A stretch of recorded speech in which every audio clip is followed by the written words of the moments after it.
Good evening po mga ka-Queen of Vlog. Sa nagtatanong kung okay na daw yung mukha ko, yung mga pasa-pasa doon sa paglilinis ko ng tawag ito ng bodega. Actually hindi pa siya okay kasi nagme-makeup lang ako kaya natatabunan siya. Yung kabila kasi medyo malaki yung damage niya. Ano tawag doon damage?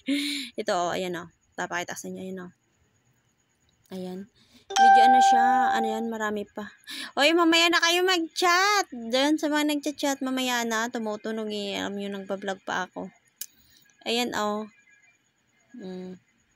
Apat pa siya, pero ang itim-itim ng pagkaano niya, baka nga magpiklat.